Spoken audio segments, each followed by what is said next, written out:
Welcome everyone to our Let's Go Zero webinar on funding for nature projects.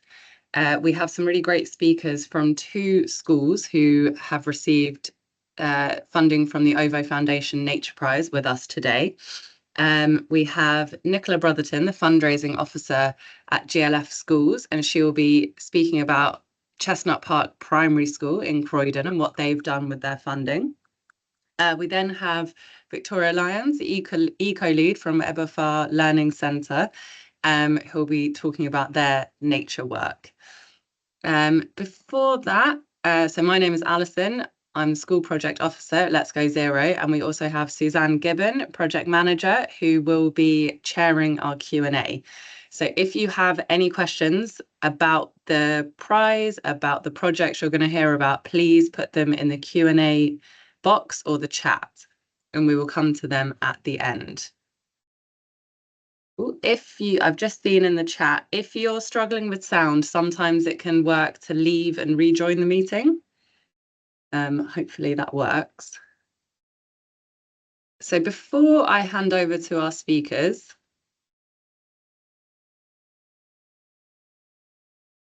slides are not moving.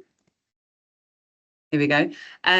Just going to give you some quick information about Let's Go Zero. So we are a national campaign for all schools, colleges and nurseries to be zero carbon by 2030.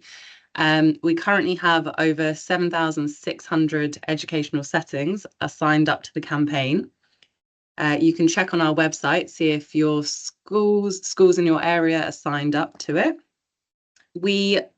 Let's Go Zero itself is run by Ashton, but we're backed by a powerful coalition of sustainability organisations. You can see them up here. We've got organisations including Surfers Against Sewage, WWF, RAP. We also have a number of partners, including the DFE's sustainability support projects, the National Education Nature Park, the Climate Ambassadors, and the Sustainability Hub. We really tried to take a collaborative approach and work together to help schools become more sustainable. So if you sign up to the campaign, you'll receive our monthly newsletter, a lot of signposting and guidance on how you can take action in different areas. You'll be the first to hear about our competitions, such as the one I'm going to talk about today, our webinars, and we have a network of climate action advisors offering free bespoke support to schools throughout England. They can help you make a climate action plan, come in and do a school audit. So please do have a look on our website and sign up to the campaign. So the OVO Foundation Nature Prize is back for a fourth year. We have run a very successful competition for 3 years now. And this new round opens on Monday. So 9 a.m. on Monday, the 13th of October, applications will open. And the aim of the prize is to increase students' access to nature, improve biodiversity on the school grounds, kickstart climate action. The applications are open for 6 weeks and close on the 17th of November. So I'm going to give you a little bit more information about the new kind of format of the prize.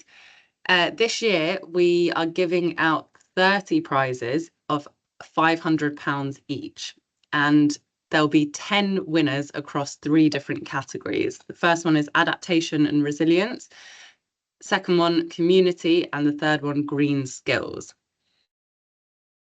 So we're going to have a look at a couple of our past winners that showcase work in these different areas. So this is one of our winners from the second year of the prize, Nether Edge Primary School in Sheffield, who took this kind of disused area of their playground and created this drought-resistant garden. So you can see the plan there, and they filled it with kind of natural drought-resistant planting to create natural shading, meaning that it's resistant to a lot of extreme temperatures. They're situated next to a very busy road in Sheffield, and they put a lot of planting in to combat air pollution. So it's a great example of how you can use nature to adapt to the effects of climate change. This school was a great example of community work, including the community into bringing the community in and spreading knowledge of how of nature and nature connection at St. Peter and Thanet Junior School in Kent. They hosted a spring seedling event with families and local community. The students had been learning the no-dig method in their gardening classes, and they actually showed the parents and encouraged them to take it home to their own outdoor spaces.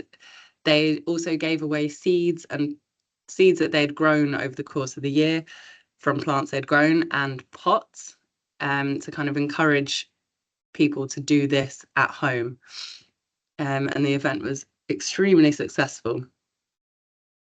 And the final one, this is Northfleet Technology College in Kent. They won a £200 prize in our first year, and they used it to buy a bee colony. So they combined the money with other funding to create an on-site apiary, which you can see here. It was they had a lot of bees. They also linked up with the British Beekeepers Association, who came in to teach the students beekeeping, and linked the project, had a lot of curriculum links. So they made the hives in their DT lessons, and they monitored the weight of the hives in their maths lessons. And the school's pretty lucky to have a lot of green space. So part of the project was to also open it up to local primary schools without green space, and assign a hive to each primary school. So sort of this one had really good green skills, but also kind of great community links. So it's with the prize, so there are 30 prizes of £500 available. We do encourage match funding. If you're have a look at the National Education Nature Parks website for different funding opportunities, and really encourage people to combine funds, as you will see in some of our speakers today. So that is enough from me. I'm going to hand over to Nicola to speak about her experience of applying for the Nature Prize and what they've done in their school. So stop sharing. Thanks, over to you. Okay, let me share. Okay, are you able to see that? Okay, fabulous. Okay, yeah. So we are GLF Schools Foundation. We're an academy trust. We have 43 schools. Most of them are primaries. They're dotted all over the place. Some in Oxfordshire, Surrey, Sussex, and the particular school that we're going to talk about today is Chestnut Park Primary School. They are in Croydon.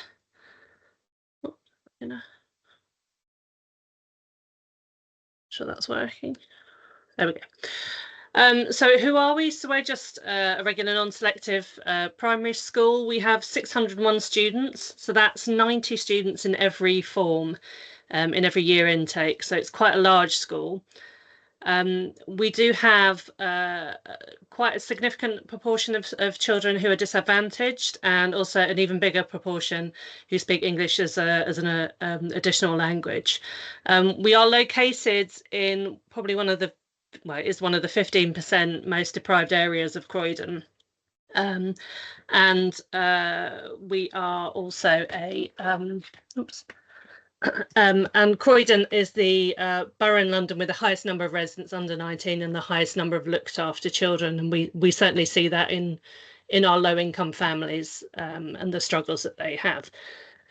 In addition to that, our school is, this image shows you the surroundings of the school. It's highly urban. Most of our children live in flats. They don't have access to their own green spaces. And they certainly don't have a lot of access to spaces that they can augment themselves.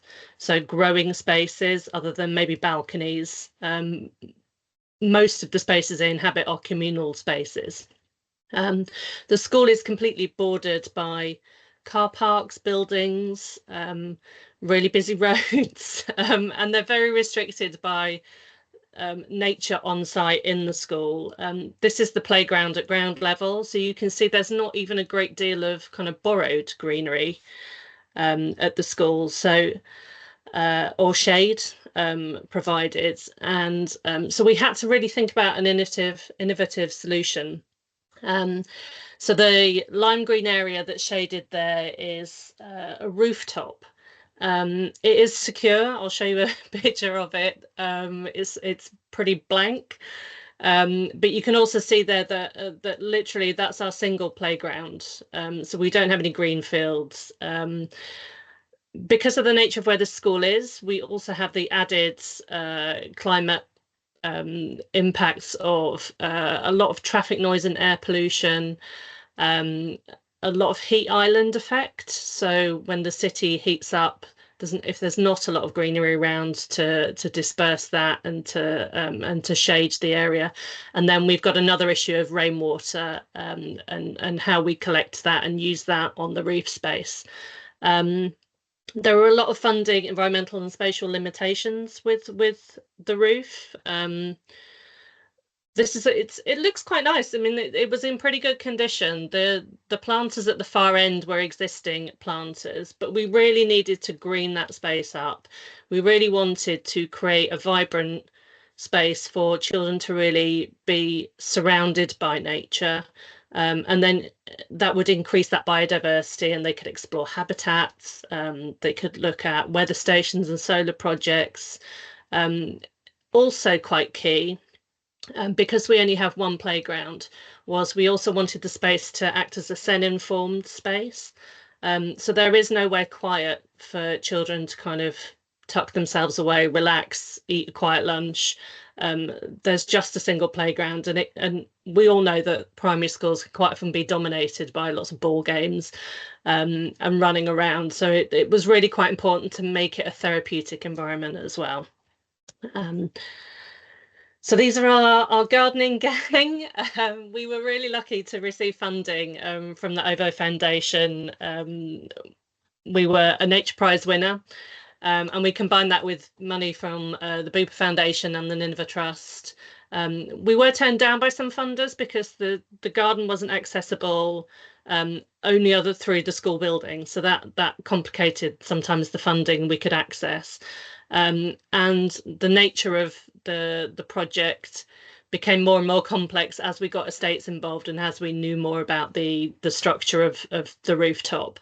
So the weather got better, and our gardening gang got quite impatient. But so we used some of the funding to purchase some outdoor cushions, some plants, some tools, and they actually revamped the existing planters whilst we worked with estates on what we could do on the roof. Well, next one. We had to really evolve with the challenges. So because we were on a roof, everything that we had to be heavy, but equally everything we had to be light. So it had to be heavy enough that it wasn't going to blow away, but light enough that we were distributing the roof load across the roof. So we had to really think about, can we have planters and picnic tables, for example, heavy picnic tables? So we're trying to combine the planter and the seating element. So we've actually ordered one of these circular kind of benches, and the hope is to have a tree so we can create a canopy across the garden, get some birds in, give a higher kind of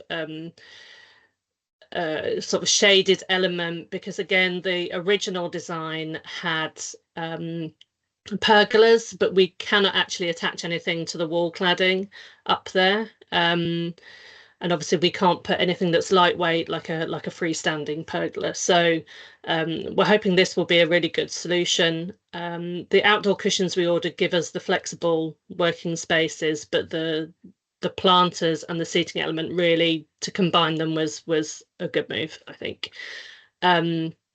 Colour was another element that we really wanted to bring in. that would allow us to zone certain areas, and in the winter time means that we can still have colour and interest up there. And it also means that we can co-produce this with the classes. So each year group can have an area that they can garden in, and they can control basically, and be part of. And again, we needed to look at really sort of industrial grade elements to the garden. Unfortunately, we couldn't just make raised beds. We sort of have to go above and beyond that, and that does eat into the budget. But they've been great. They've really been hands-on. Like I said, they've already gone up and they've cleared out the existing beds, and they took a trip to the garden centre, so they helped design the planting, which is all part of kind of the process of it. They've been working up there as part of their STEM activities and their after-school club. They've definitely enjoyed it. They've definitely got engaged, and they've been learning more and more about habitat creation. Just this week, they've been looking at the biodiversity or lack of in the school, and that will form the next stage. So we will then start looking at what plants are going to be appropriate to shield the traffic noise and help disperse that. We'll also be looking at collecting the rainwater, because the other thing about being up on the roof is you can't just hoik watering cans around. So they are going to have to think about these things. And the health benefits, I mean, they've absolutely it absolutely is much more of a calming space, and they really are clamoring to use it more and more. So once the seating arrives, hopefully next week, we will use it more and more as that therapeutic space for lunch. But they've been having yoga out there, they've had meditation out there, they use it as small groups for reading. And the ambition really is to get more community engagement and more parent engagement in that space. So that would be one of our ambitions. But so yeah, so that's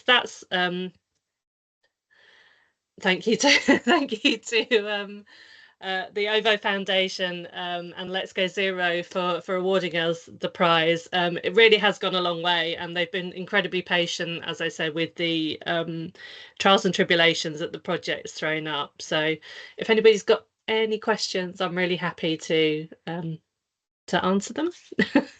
Thank you so much, Nicola. That was great. I think that's such a good example of how to kind of adapt to the quite unique challenges of that space. Yeah, really useful. And yeah, just a reminder to everyone that if you do have any questions, please put them in the chat, in the Q&A box, and we will come to them at the end.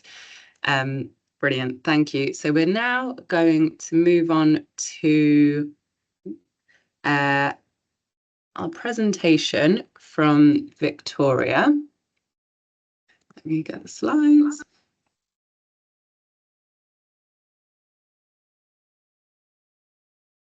So Victoria is the Eco Lead at OVO Learning Centre. So over to you, Victoria. Okay, thank you very much. So we were in a little bit of a different situation in Ebbw. We are a school in the Welsh Valley, so we have lots of green space all around us. But being in a secondary school, a lot of the space that we have, the fields, for example, that are around us are used for rugby or they're used for football. And so within the school grounds, even though we're surrounded by green space, there weren't very many homes for nature. So I started as the Eco Lead last year at school, and we have a wild area. And we decided to see what we could do to introduce some more organisms to our community. So we were very grateful for the OVO funding, and along with the Let's Go Zero campaign, we met with our eco committee, and we wanted to increase biodiversity in the school grounds. So we had our thinking caps on, and we said, right, what can we do? Where can we go? Where do we need to be? So we wanted to attract, so we've got a group of eco reps. They're Key Stage 3 pupils that were, a lot of them were involved in eco in their primary schools, but it becomes more difficult as you move to secondary school because of course you've got lots of teachers, lots of classes, short lunch times, etc. So we've got a group of Key Stage pupils who were really keen to get involved, and we sat down and said we wanted to attract a range of birds, insects, small animals to the school grounds. Having well over 1,000 pupils sort of on site, we had the issue of we needed to keep these animals safe. We needed to be in an area that wasn't sort of open to people walking through. It needed to be an area that was that we could visit, that also was nice and safe. We also couldn't take all our pupils to that area, and so our big aim was that we wanted to be able to bring nature into our school.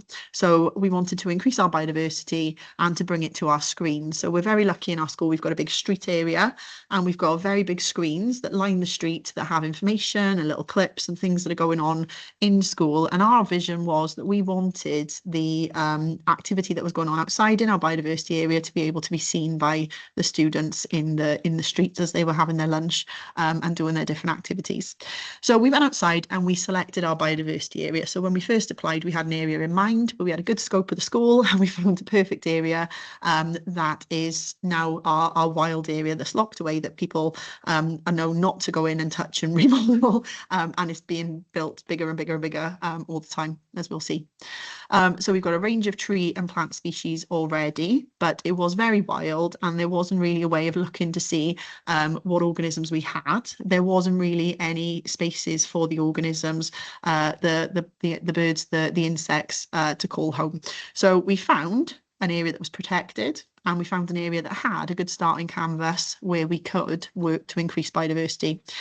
We decided really early on that we wanted to use as many recycled materials as possible. So we had a really good scope around, lots of other staff in school got on board. One of them was in the minibus going to local businesses, collecting recycled pallets for us. And we also had pupils bringing in plant pots from home. We went to the beach. I took my children to the beach and we collected shells. And we went outside with the eco group and we collected pebbles and branches and sticks so that we could start to make our bug hotels and bird boxes using all natural recycled materials. And then we decided we wanted to make them ourselves. So we formed a joint construction eco club with our DT team. And we worked with Mr. P, who's one of our lovely DT teachers, in his workshop. And he showed our eco team how to use the pallets in order to make their own bird boxes. So that was one of the things that we had a weekly club every Tuesday. We'd all go down to DT after school. And it was a slow process. We'd get them out and we'd work a little bit more. We'd think about the size. We'd think about what materials we needed, how we were going to weatherproof them, how we would stop predators from getting in, etc. So we had lots of things that we were talking about, and obviously gain some practical skills. So some of the eco committee members, being Key Stage 3, hadn't really used the saws and the equipment that was in the DT classroom, so they really enjoyed that as well. We did some research, so we've got a variety of bird boxes that we made. So we had some smaller ones with smaller openings, you can see for the blue tit, etc. type species. We also had some bigger ones, and we've got a variety of sizes. One has ended up being huge. We've got a medium one, we've got smaller ones with different size openings. So we had a big think about and a research how we were going to make the bird boxes. And this is just some of our pupils that really got involved and had their glue, their wood. We had all the different pallets, we were breaking them down. And it's just one of the snaps in action of them sort of making the first stages of the bird box. And we ended up with a variety of boxes. So like I said, we let the pupils, we wanted to bring some colour out there. So they went wild with the paintbrushes. We've got some of the boxes that were more natural. So these ones here that had the slightly different openings. We had the bigger ones. We had the sandpaper on the roof. We had some weatherproofing. This is our ginormous one that we ended up with on the side. We also then, you can see on there, purchased cameras that had our solar panels. So that was where the majority of our funding went. We also wanted to use some more recycled materials. So we got some of the Year 7 and the Eco Club pupils to go and build things such as our really large bug hotel that we've got as we go in, and some of the little animal habitats that we put in as well, using all of these leftover materials that we recycled and brought in. And there's some of the pupils with the bug hotel that they were working with. And with the prize money, because we had been really lucky to manage to get a lot of our materials to actually build the homes from local businesses and from recycled materials, our main aim was to purchase the cameras. And this allowed us to bring the biodiversity that we were welcoming into our habitats, into our little area, into the street, so that the hundreds of people who weren't able to go outside and fit into the biodiversity area could see the nature that was coming to our school. So we bought 4 cameras that were connected to our bird boxes. They're Wi-Fi connected, they've got memory cards, they've got solar panels, and they are fitted inside the bird boxes with the solar panels on top. And we've had quite a challenge, as we heard earlier, it never goes smoothly. So fitting things onto Wi-Fi networks, getting things to work with the right cards so that we can capture short footage. We've ended up using the memory card option because obviously we could live stream and nothing could really be happening. So that would be really exciting. So we've got the memory card option and we can highlight the best bits that can then go onto the screen in little clips. And we're hoping that would be really nice to show different life cycles of the birds, so we can show them building their nests. We had a little think about what we could put in the bottom of the boxes, and the children did some research in Eco Club of how we could welcome the birds in initially. But we're hoping we can get little stages of the life cycle that as the children are having their lunch and looking up at the screens, they can see this nature outside as well.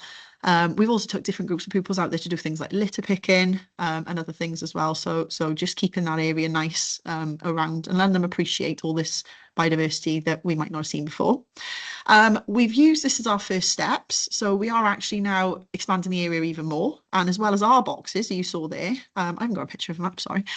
But we've now got another big range of boxes as well. So we're working with our local biodiversity officer to make the area even better. So we've realised when we go around the corner, it is very wild, but we've got a schedule in the appointment for November where we're going to help sculpt the area.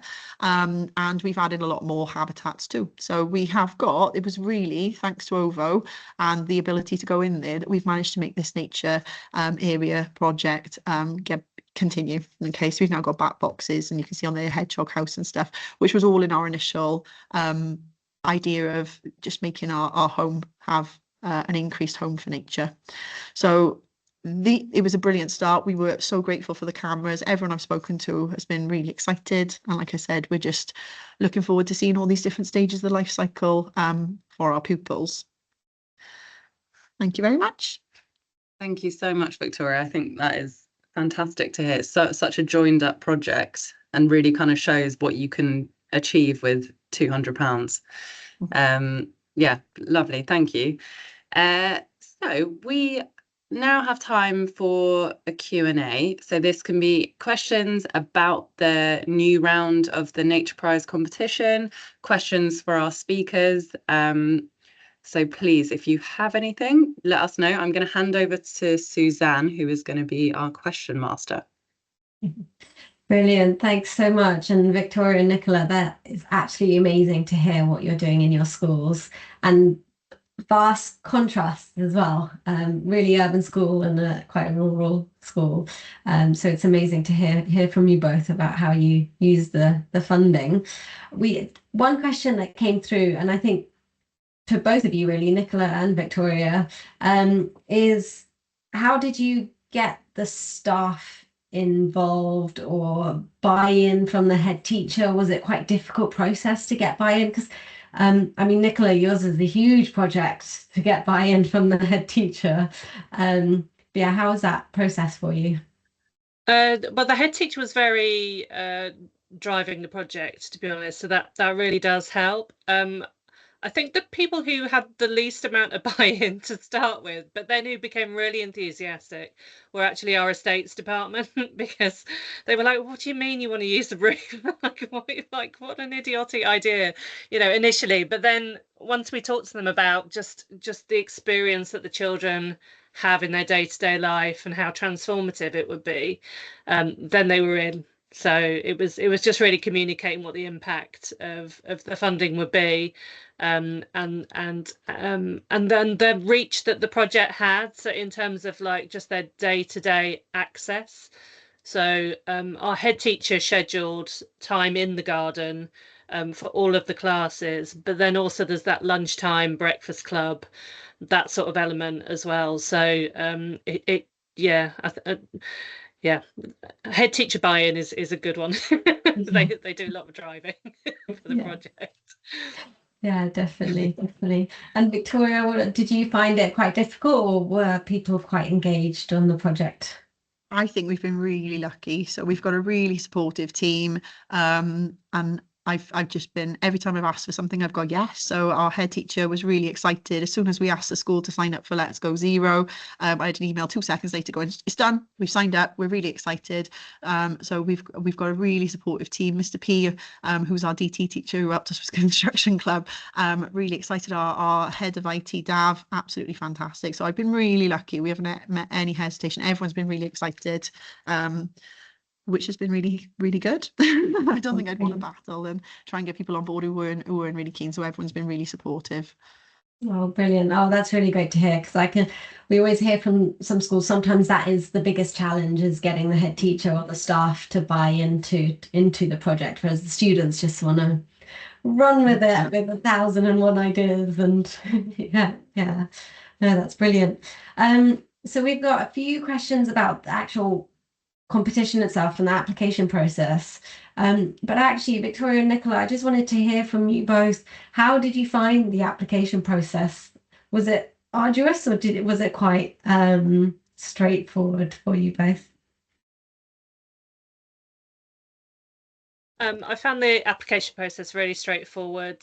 And to be honest, the support that you gave all the way through, like, you know, our project had quite a lot of stopping points, where we were just coming up against barrier after barrier after barrier, and poor Alison, you know, had some kind of I'm like, yeah, we are getting there, it was just a very slow process. So that was quite nice, that actually you were incredibly supportive along the journey, so that when we did come up against an issue, you were there just to sort of respond and go, don't worry about it, we know how it is, you know.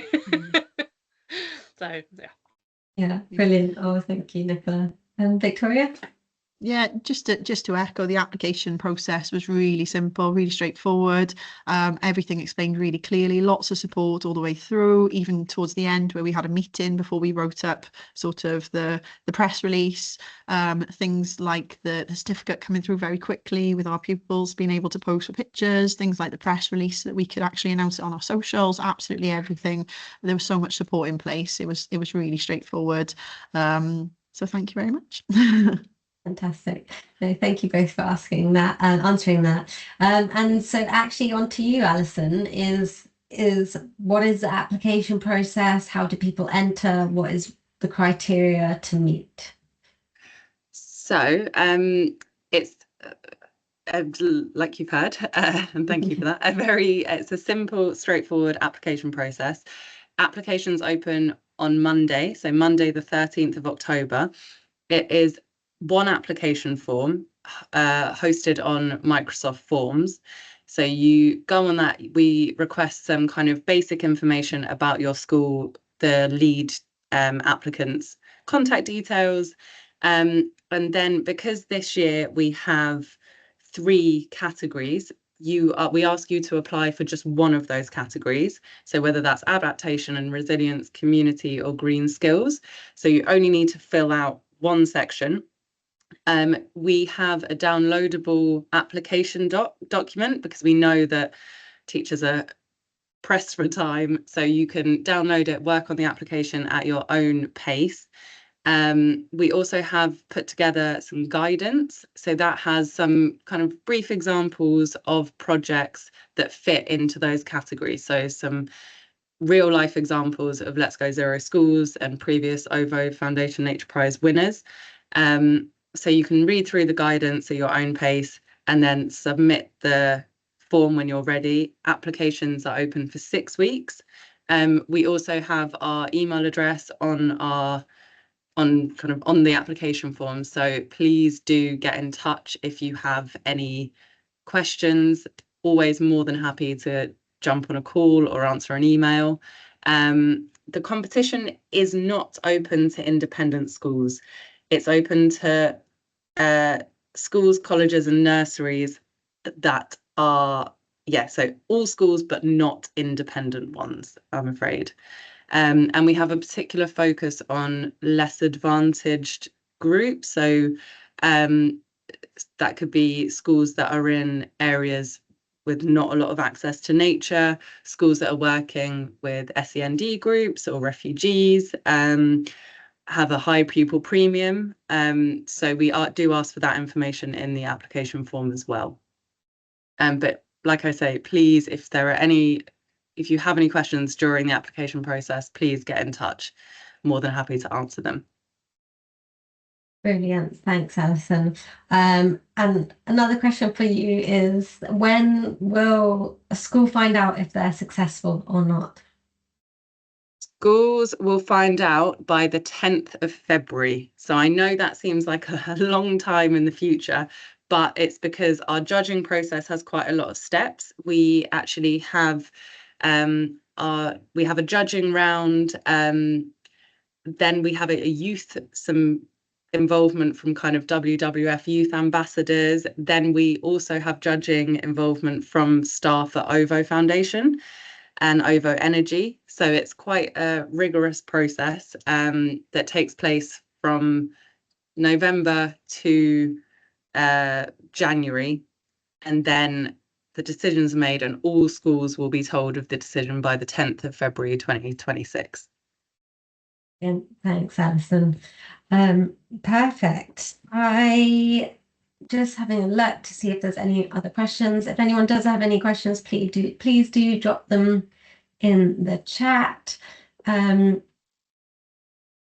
if not, we might have 5 minutes back of our day. Please do remember that we do, get in touch with us via our email, letsgozero@ashton.org. More than happy to jump on any calls. If you're finding the application process complicated and confusing, we've tried to make it as simple as possible for you. So hopefully it will be smooth sailing and easy for you. But yes, I can't see any questions. So I'm taking it as a win.